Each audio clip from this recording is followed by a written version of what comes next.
Hello everyone. Welcome to the Ozark Outpost in Dixon, Missouri. This is Operation Frostbite, the Commonwealth, in January 1940. Okay, real quick before I get into the turn, I don't know if the other guys have done this or not, but in January 40 we do have some neutral additions. I'll just note for the game real quick. Let's see, now I have to remember them.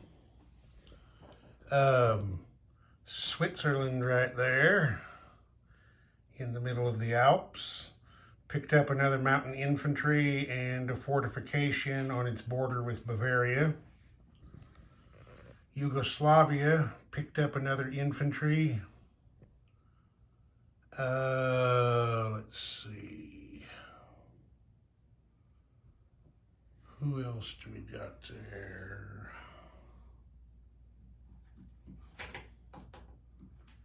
I know there was something else. I didn't want to have to flip through. All right, I gotta go to the book real quick because I had them in my head, but I've forgotten. But that's what we have game manuals for, to help us remember things. Yes, Karjala up here picked up another infantry. Ireland, don't know if they're planning on invading Ireland, but there is an extra militia there now.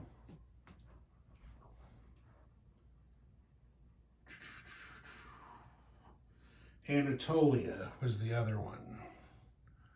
Picked up an infantry. So, guys, make sure you make those additions in case you want to attack one of those zones. So you've got the proper number of units there. All right, now we'll get going with the Commonwealth here. Okay, the British have their 3 tech rolls. And as I'm sure you just saw in the close-up, they're trying radar, wartime economy, and improved factories. 3 sevens. Well, Daddy got 2 sevens, a 7 and an 11. So, wartime economy and improved factories both move up.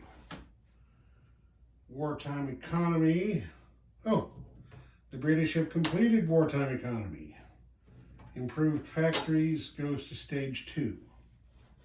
The British are the first of the Allies to complete a tech. Okay. Now, I'm just going to note it. I gave Mark the Shark a note on his video in the comments to correct the convoy rating here in the Gulf of Aden from his last turn. He said he thought he did 3 damage. He actually did 4. He rolled for a total of 5 damage, but since he's at the junction of 2 convoy lines, he can apply damage to both if he maxes one out. So the Indian Ocean line was worth 3, so that was max damage on that one. And then that allowed him to do 1 damage to the East Africa line, which is max damage on it. So there's that. So from his action, Great Britain lost 1 pound and FEC lost 3 rupees. Which brings us to our combat action for this turn. The fighter on the carrier is going to pair with the destroyer, and they are going to attack this U-boat in the Gulf of Aden. So now we'll move this stuff out of the way. So we're going to have destroyer, fighter, U-boat. The U-boat's not going to shoot yet. He's going to wait and see what happens. Okay, so destroyer is orange, fighter is green. And they both miss. So the U-boat captain, which I'm sure is what Mark will want to do, decides to submerge and live on. So we take that off of there. And now that... Wait a minute, I'm getting ahead of myself. Anyway, we did that. That's done. I was supposed to go to production next. I've gotten out of order. So anyway, the loss of 1 pound from the convoy raid left the British with 31 to spend this turn. They're going to buy, let me see, yeah. They're going to buy 2 transports for 14. They're going to buy a militia for 2. And they're going to upgrade a militia to an infantry for another 2. And then they're going to lend-lease 13 to the Soviets. The current Soviet income, you can see over there on the chart, is 26. So half of that would be 13. So that's all of their money.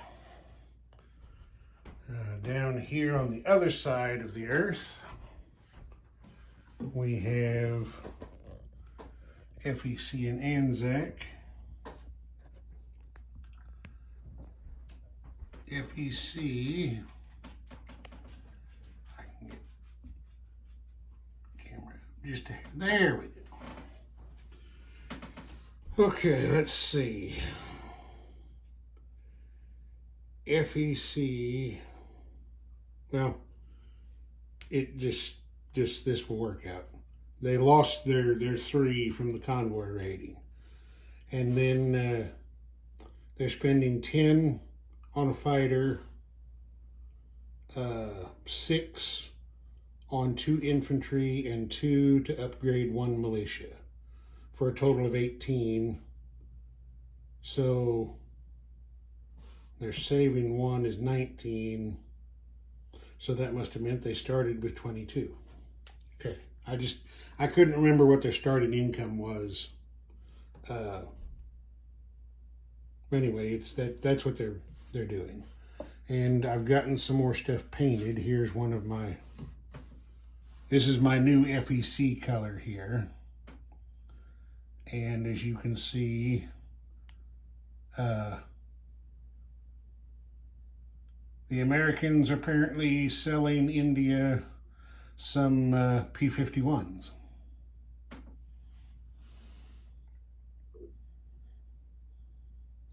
Like I said before, I decided to redo my colors because I think this new scheme is going to work better.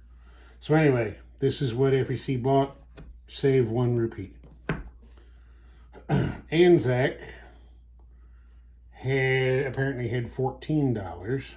They got a fighter, which is also a P-51 sculpt. Come on, focus. There we go. That's the new Anzac color. It's a lighter gray than what Anzac had before. I kind of like it. So they bought a fighter and a colonial infantry. That was all their money. Okay, we did our combat action. Non-combat moves. Give me just a second to think about them. Okay, I think I'm ready. I got her straightened out here, I hope. This is going to be a combination of combat moves and non-combat moves. Because technically, some of these are supposed to be combat moves because of how they're going to end. Let's back up a little bit there. Well, I'm not going to be able to get it all in one shot, so I'll just have to move around. See what kind of a shot we can get from over here.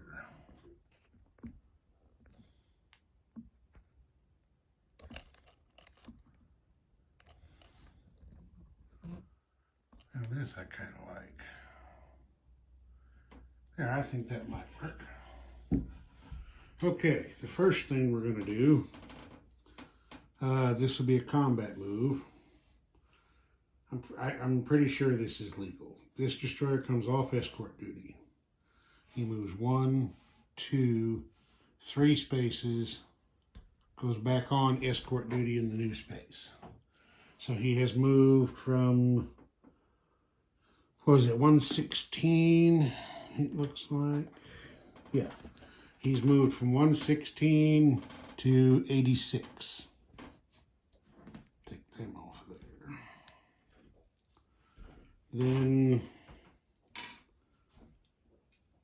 over here, over here, this destroyer and escort carrier go 1, 2 spaces to here, where the destroyer goes on escort duty. Then this destroyer way over here. Let me zoom in a little bit. Yeah, that'll work. This destroyer over here is going 1, 2, 3 spaces where he will go on escort duty.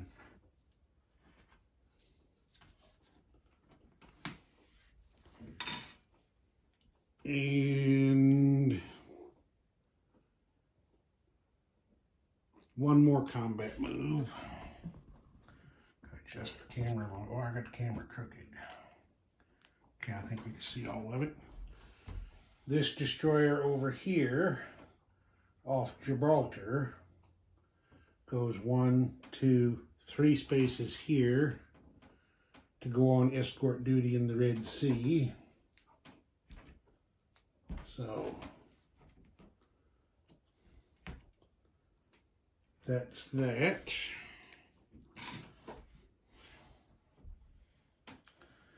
And then we shift back this way.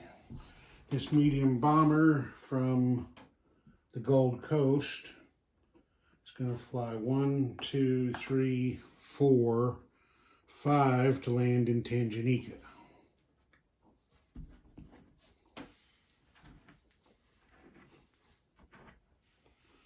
So there's all that. As long as we're down here, we're going to have a couple of movements on land. This Gurkha from Bengal is moving into Burma. And then the Gurkha from Calcutta is moving to Bengal.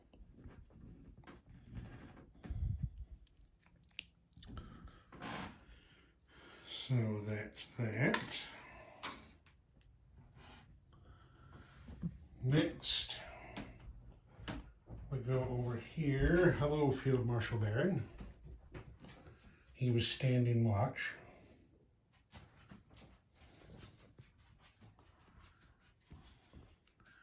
Back out just a hair. Okay, there we go.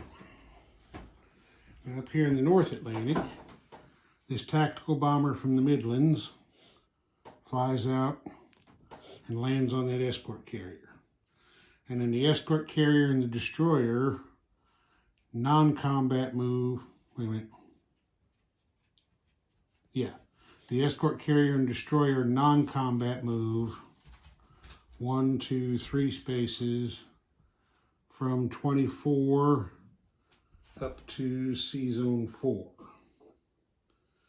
They're going to keep this coastal sub company. The torpedo boat destroyer from Sea Zone 11 is also coming up to Sea Zone 4.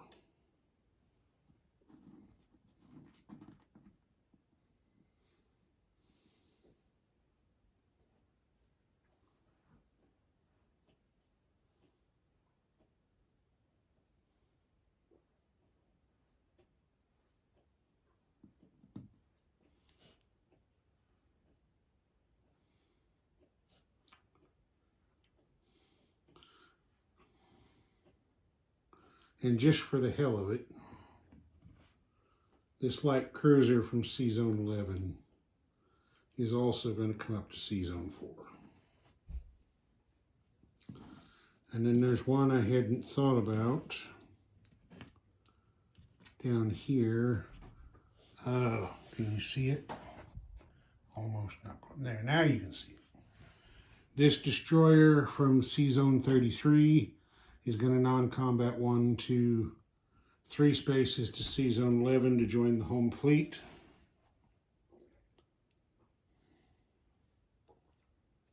And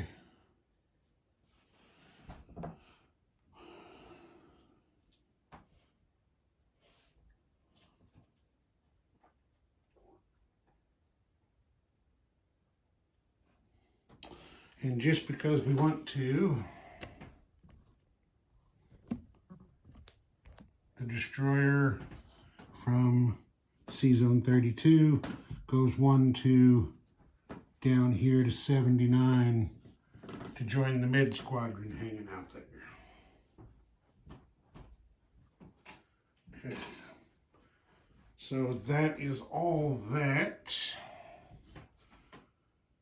Combat moves are done. Non-combat moves are done. Okay. Now we place units and so forth. We're going to deliver our Soviet Lend-Lease. Now, as we have discussed in the past, Lend-Lease does not have to follow the shortest route from the sending country to the receiving country. You can choose any sending port you want, as long as it's legally connected to a factory, and you can select any receiving port that you want. Then you choose the shortest distance between those 2 points. So it is not necessary for me to send Lend-Lease from Great Britain this way through the Baltic, or this way around through the Barents Sea to northern Russia, and have to face German interdiction chances. What I have done is the Lend-Lease is leaving from that major port right there. I'm not sure, is that Plymouth maybe? Might be Plymouth, I'm not sure.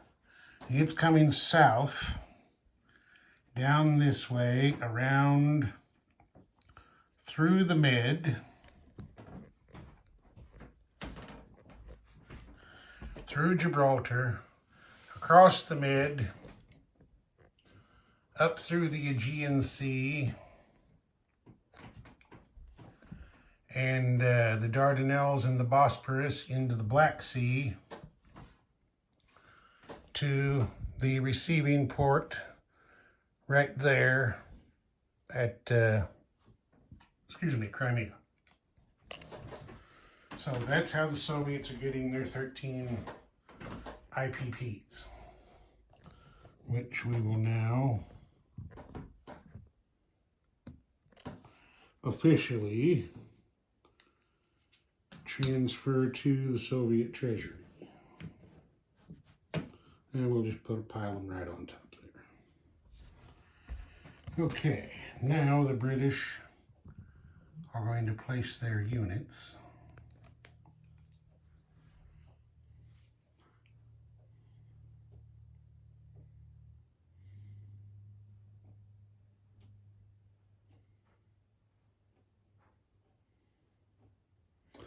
one quick change, something I forgot about. This destroyer did not go to Sea Zone 79. This destroyer went from 32, I think he was in 1, 2, 3 spaces up here to Sea Zone 10, the Irish Sea, so he can protect this transport. And that is where the other 2 transports are being built, that major shipyard right there in northern England, or Belfast, there in Northern Ireland, whichever one you want, take your pick. Transports get built there. The militia is being placed down here at Gibraltar. That makes 3 there, so we'll change that out for a green chip.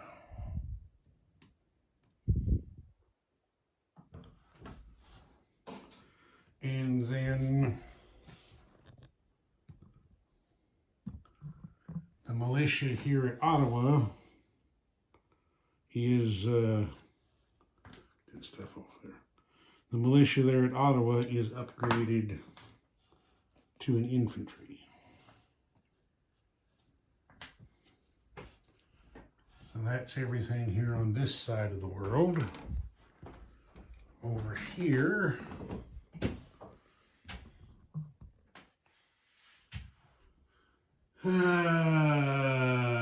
well, over here I have made an error.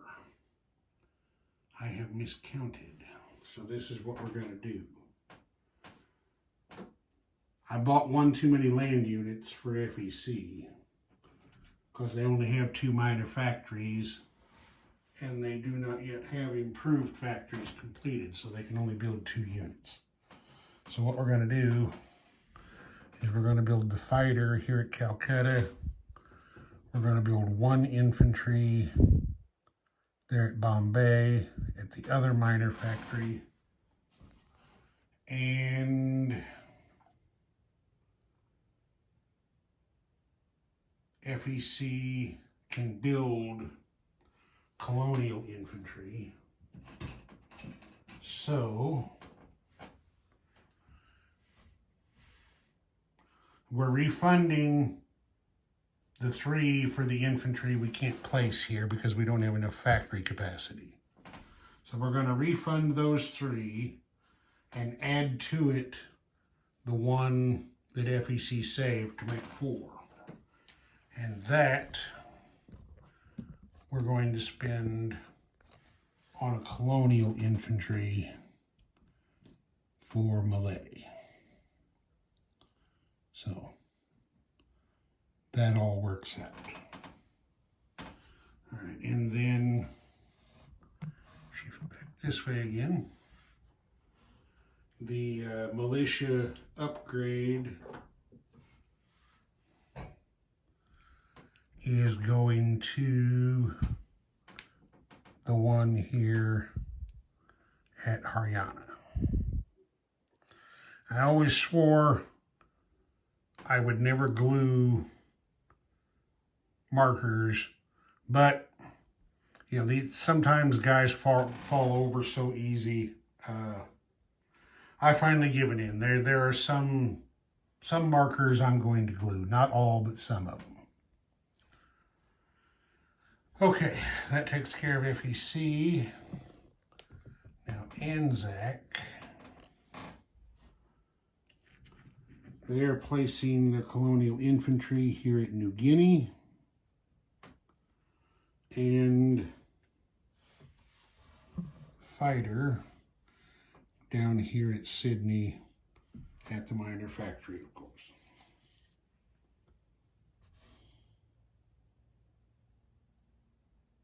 And I think that's that for them. As long as I'm over here, FEC is still at 14, Anzac still at 7. They each get a +2 wartime income bonus. So that is 16 for FEC and 9 for Anzac. So that's got them paid. And we go up here to the British. The British are on 27. And they still qualify for 5. which is going to make 33.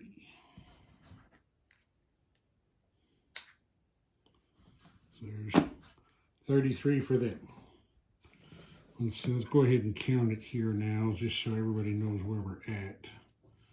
The Soviets, after receiving their Lend-Lease, are up to 53 and 2/4. Looks like, yep, they're up to 56. Is what they've got in their bank. Okay. I think that does it. Ozark Outpost. Over and out.